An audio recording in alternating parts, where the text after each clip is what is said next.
عاشورہ کے روزے کی فضیلت جموں کشمیر سے پوچھا محمد اقبال نے، وہ میں نے آپ کے سامنے بیان کر دی۔ نبی صلی اللہ علیہ وسلم نے فرمایا 1 سال کے گناہوں کا کفارہ ہے۔ اچھا یہ بھی اسی میں پوچھتے ہیں کہ لوگ کہ 2 دن کے روزے ضروری ہیں یا 1 دن کا بھی روزہ رکھ سکتے ہیں؟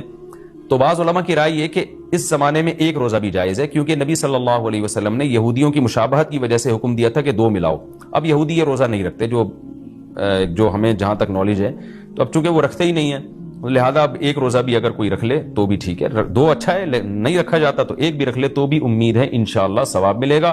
اچھا یہ بھی ایک سوال پوچھتے ہیں لوگ کہ جیسے بھائی نے پوچھا کہ 2 یعنی قضا روزے کی نیت کرنا، تو خوب سمجھ لیں جن دنوں کا بھی کوئی فضیلت ہے نا روزہ رکھنے کی، جیسے پیر جمعرات کے روزے کی فضیلت ہے، ایام 20 کے روزے کی فضیلت ہے، اسی طرح 10 محرم کے روزے کی فضیلت ہے، اسی طرح 9 ذی الحجہ کے روزے کی فضیلت ہے، ان میں آپ قضا کی نیت نہیں کر سکتے۔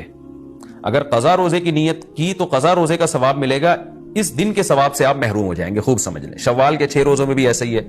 خواتین کیا کرتی ہیں، مینسز کی وجہ سے جو رمضان کے روزے چھوٹ گئے، انہوں نے کہا چلو شوال کے 6 روزے کی نیت بھی کر لو اور رمضان کے قضا روزے کی نیت بھی کر لو، تو گریوی میں دونوں کام ہو جائیں گے۔ تو ایسا نہیں ہے، ایک ہی ہوگا، یا تو قضا رکھیں یا نفل۔